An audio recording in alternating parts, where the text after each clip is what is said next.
Bogus ખેડૂત ખાતેદાર મામલે વધુ એક આરોપીની ધરપકડ.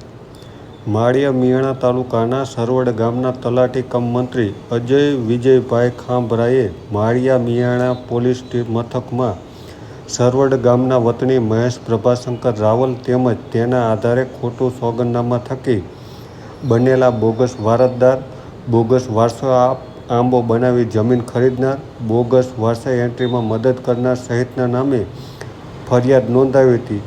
જેમાં તેમણે જણાવ્યું હતું કે આરોપી મહેશ રાવલ અને તેના થકી બોગસ વારસાઈ આંબો કઢાવનાર આ આંબા થકી જમીન ખરીદી તેમાં ખાતેદાર થવાનું કૌભાંડ સર્જાયું હતું. આમાં આરોપીઓ મળીને હંસાબેન મુકુંદભાઈ જોશી કે જેઓ મહેશભાઈ રાવલના દીકરી ન હોવા છતાં ખોટા સોગંદનામા કરી જામીનગીરી વિલીનીકરણ કરી તેનો ખોટો ઉપયોગ કરી વારસાઈ થકી બોગસ ખાતેદાર બની કૌભાંડ આચરવામાં આવ્યું હતું.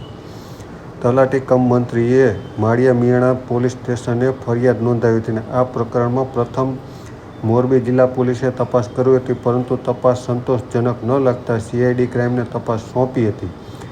જે બાદ આ કેસમાં પોલીસે તત્કાલીન તલાટી કમ મંત્રીની ધરપકડ કરી હતી, જેની પૂછપરછ કરવામાં આવી હતી. જેમાં તેને તરધરી ગામના સરપંચ સાગર ફુલતરિયાનું નામ પણ આપ્યું હતું. સાગરની આ કેસમાં ભૂમિકા તપાસવા CID ક્રાઇમે સાગરને મોરબી જેલમાંથી કસ્ટડી મેળવી અને વધુ પૂછપરછ માટે રિમાન્ડ માટે માળિયા મિયાણા કોર્ટમાં રજૂ કર્યા હતા. માળિયા કોર્ટમાં CIDની અરજી માન્ય રાખી અને સાગર ફુલતરિયાને 5 ઓગસ્ટ સુધી સાંજ સુધી રિમાન્ડ મંજૂર કર્યા છે. ત્યારે આ બાબતે સરકારી વકીલ શું કહી રહ્યા છે, આવો સાંભળીએ તેમની પાસેથી. આજરોજ માળિયા મિયાણા ન્યાયાલય મધ્યે બોગસ ખેડૂત પ્રકરણ કાંડના બીજા આરોપી સાગર અંબારામ ફુલતરિયા ને નામદાર કોર્ટ સમક્ષ તપાસની એજન્સી તરફથી રજૂ કરવામાં આવ્યા છે. તપાસની એજન્સી તરફથી આ સમગ્ર ઘટનાક્રમમાં તેનો જે અગત્યનો રોલ રહ્યો છે કે જે તલાટી મંત્રી સાથે સાંઠગાંઠ કરી અને જે બોગસ વારસાઈ પંચનામું અને પેઢીનામું બનાવવામાં આવ્યા છે તે સંલગ્ન વિગતો મેળવવાની હોય નામદાર કોર્ટ સમક્ષ તપાસની એજન્સી દ્વારા આરોપીના રિમાન્ડની માંગણી કરવામાં આવેલી.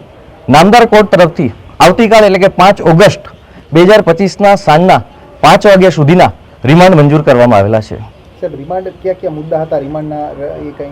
રિમાન્ડના મુદ્દાની અંદર અગત્યના કે જે આરોપીએ સાંઠગાંઠ કરી અને સમગ્ર આ રેકર્ડ પરનો પુરાવો એકત્રિત કર્યો છે તે સંબંધિત માહિતી મેળવવામાં આવેલી હતી.